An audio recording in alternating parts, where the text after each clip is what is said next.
जय हिंद। Channel 9 TV live web news Meerut मित्र पर आप देख रहे हैं क्राइम रिपोर्ट और मैं हूं आपके साथ नवेद खान। इस वक्त की जुर्म से जुड़ी एक बड़ी खबर, एक खौफनाक वारदात ने पूरे इलाके में मचा दी है सनसनी। देखिए क्राइम से जुड़ी इस वक्त की एक बड़ी खबर हमारी इस खास रिपोर्ट में। खबर उत्तर प्रदेश के मेरठ से। मेरठ में हिस्ट्री शीटर के गुर्गों का आतंक एक बार फिर देखने को मिला है। जमीनी विवाद को लेकर दो पक्षों के बीच संघर्ष हुआ, जिसमें चाकू से हमला करने का आरोप लगा है। हमले की ये पूरी वारदात सीसीटीवी कैमरे में कैद हो गई और अब ये वीडियो सोशल मीडिया पर तेजी से वायरल हो रहा है। पीड़ित पक्ष अब इंसाफ की गुहार लेकर एसएसपी ऑफिस पहुंचा है। मेरठ में बदमाशों के हौसले लगातार बुलंद नजर आ रहे हैं। जमीनी विवाद को लेकर हिस्ट्री शीटर के से जुड़े गुर्गों ने दूसरे पक्ष पर हमला कर दिया। आरोप है कि हमलावरों ने बीच सड़क पर चाकू से ताबड़तोड़ वार किए और मारपीट की। इस दौरान इलाके में अफरा तफरी मच गई और लोग जान बचाकर इधर उधर भागते नजर आए। पूरी घटना पास लगे सीसीटीवी कैमरे में कैद हो गई और सीसीटीवी में साफ देखा जा सकता है कि पाशा पंजाबी नाम का आरोपी हाथ में चाकू लेकर हमला करता दिखाई दे रहा है। हमले का ये वीडियो अब सोशल मीडिया पर वायरल हो चुका है। ये आपको दिखा रहे हैं। पीड़ित पक्ष का आरोप है कि पाशा पंजाबी, अंजुम और उनके साथियों ने मिलकर जानलेवा हमला किया और लंबे समय से उन्हें लगातार धमकाया जा रहा है। घटना से परेशान पीड़ित परिवार वायरल वीडियो लेकर सीधे एसएसपी ऑफिस पहुंचे और अधिकारियों को पूरी जानकारी दी। पीड़ितों ने पुलिस को सीसीटीवी फुटेज भी सौंपा और आरोपियों के खिलाफ सख्त कार्रवाई की मांग की है। एसएसपी ऑफिस पहुंचे पीड़ितों को पुलिस अधिकारियों ने जांच के बाद सख्त कार्रवाई का आश्वासन भी दिया है। फिलहाल पुलिस वायरल वीडियो के आधार पर पूरे मामले की जांच में जुटी है और आरोपियों की तलाश शुरू की जा चुकी है। अब बड़ा सवाल यही है कि हिस्ट्री शीटर जिया अब्बास और उसके गुर्गों के हौसले आखिर इतने बुलंद क्यों हैं? बड़ा सवाल। क्या पुलिस इस वायरल वीडियो के आधार पर आरोपियों पर सख्त कार्रवाई करेगी? फिलहाल सबकी नजर पुलिस की कार्रवाई पर टिकी है।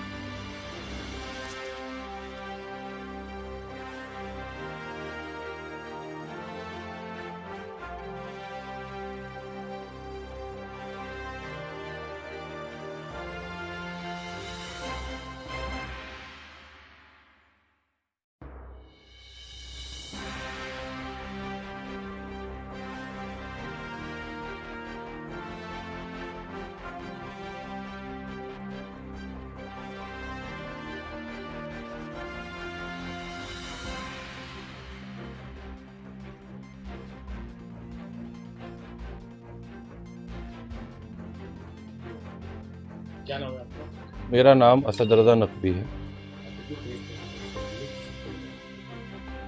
ये प्रेस कॉन्फ्रेंस असल में इस विषय में है कि हमारे अब्दुल्लापुर में एक बहुत अच्छा नेक्सस सक्रिय गैंग चल रहा है, संगठन, जिसके अंदर हिस्ट्री शीटर, जुआरी, सटेरी और चरस गांजे वाले और जो सरकारी ज़मीनों को कब्जा करके बेचते हैं। सबसे प्रमुख उस गैंग का जो लीडर है वो जिया अब्बास, जो कि HS 172A जिसका HS नंबर है, जिसपे गुंडा एक्ट, रासूका, जिला बदर, हिस्ट्री शीटर, कोई ऐसी धारा नहीं है जो ना लगी। इसके अलावा नादिर, इसका भाई, जो जुए का काम करता है, जो यहाँ पे साहूकारी कराता है जुए की।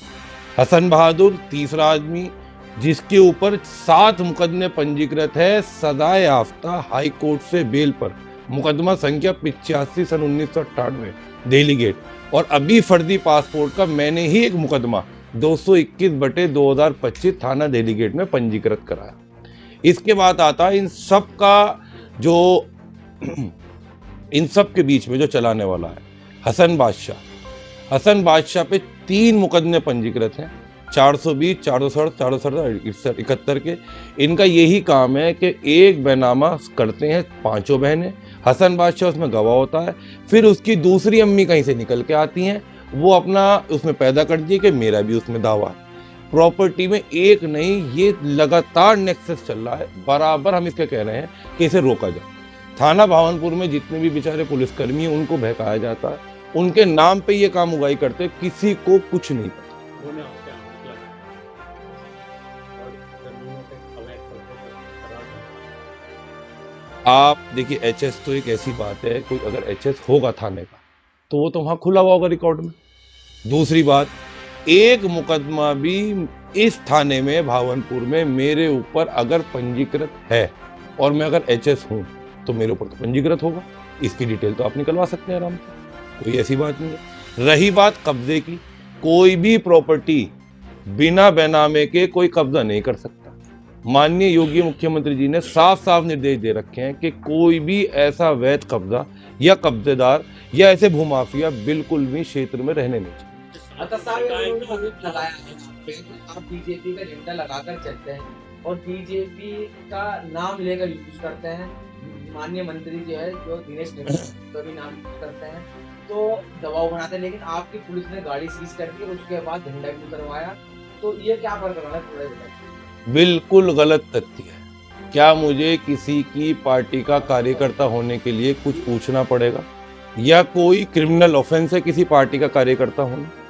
मेरी गाड़ी सिर्फ पॉल्यूशन की वजह से चलान कटा, वो पॉल्यूशन से चलान कटवा के इस वजह से वो गाड़ी सीज हुई। अगले दिन मैं सीओ साहब के गया, उन्होंने गाड़ी रिलीज कर दी। मैं ना एक वर्ग हमारे शिया समुदाय के 4 आदमी जो आपके सामने बात प्रस्तुत कर रहे हैं कि हम लोग कब्जा करते हैं, ये कर, उनके अलावा और भी हमारे यहाँ बरादरी हैं, दलित हैं, मेवाती हैं, कसाई हैं, छोटे समाज है, बड़ा समाज है, कोई भी हमारे बारे में अगर ये टिप्पणी करे, ये 3 लोग की टिप्पणी की वजह यह है कि इनके विरुद्ध हमने जो मुहिम छेड़ रखी है गांव में, जुआ, सट्टा, चरस, गांजा खत्म होगा, अवैध कब्जा खत्म होगा, झोड़ की जमीनें जो जैगम ने 1100 गज की 2200 गज बैनामे कर दी, जिसके मैंने सारे बैनामे निकलवा के कल डीएम साहब के हम एप्लीकेशन देने जा रहे हैं, उसके ऊपर भी कार्रवाई चल रही है। हमने 5 जगह खाली कराई और ये कार्रवाई हमारी बराबर चलेगी। इस बीच में जितनी कठिनाई आएंगी उसका हम सामना। एक वीडियो बताएं आप, क्या वायरल है? चाकू निकालते का वो, उसके लिए एक ये मेरे भाई हैं शानेब, इन्होंने एक प्लॉट खरीदा हाजी रिजवान से। हाजी रिजवान को बैनामा करा 4 बहन, हमारे हसन बादशाह की 4 बहन। उस बैनामा का करने के बाद जब कल मिट्टी का भराव हो रहा था, 8 तारीख की ये घटना है, जब मिट्टी का भराव हो रहा था उस दौरान हसन बादशाह, उनकी भावत साजदा, उनके भतीजा और 3 अज्ञात लोग पहुंचे मौके पे। उसके बाद जब ये घटना चलने लगी, इस बीच में होते होते पाशा जिसका नाम है, इनका भतीजा, उसने चाकू निकाला और इन पे वार करने के लिए हमला करा। हमने इसका बीच बचाव करा। क्या ये कराना गलत है या यहाँ चाकू चलवा देते? पुलिस ने, हमने 3 दिन से प्रार्थना पत्र देने, कोई कार्रवाई नहीं। आज हम कप्तान साहब के गए, उन्होंने, कप्तान साहब ने इसमें आश्वासन दिया और उन्होंने डायरेक्ट फोन करा कि ये क्या घटना है, साफ साफ इसमें दिख रहा है कि इसमें चाकू निकाला जा रहा है। उन्होंने कहा जी हम इसका संज्ञान लेंगे, और यहाँ के हमारे हल्का इंचार्ज है वो भी रात आए थे, उसकी वीडियोग्राफी कर गए और उन्होंने हसन बादशाह को फोन करा। अच्छा, आपका कहना है कि वो वो आपके ऊपर आरोप लगा रहे हैं, मेन लड़ाई आपकी क्या है? देखिए, आप रंजिश इस बात की है कि हम लोग अड्डे पे हैं, वो लोग अंदर। हम लोग यहाँ समाज में दिखते हैं, सामाजिक काम करते हैं। मैं आपसे आज भी कह रहा हूँ, कोई भी एक आदमी पूरे अब्दुल्लापुर क्षेत्र का इन 3-4 तबकों को छोड़कर हमारी बिरादरी के हम पे उंगली उठा के कह दे कि हमने ये अवैध कार्य, अवैध काम किया, और ऐसा नहीं कि मैं जांच के दायरे में नहीं रहा, जांच के दायरे में रहा हूं और उन जांचों से भी बाहर निकल कर आया हूं, बिल्कुल क्लीन चिट मिली। तो कोई जांच का दायरा कप्तान साहब या कर रहे हैं, इन सब पर जिया, हसन बहादुर हो, हसन बादशाह हो, हाजी अकबर हो, जितने भी गिरोह, सब पे मैंने मुकदमे करा रखे हैं, सब पे थाने में मुकदमे पंजीकृत हैं। हसन बहादुर की तो दबिश भी जा चुकी 2 बार, वो घर से फरार था, वो अभी तक आया।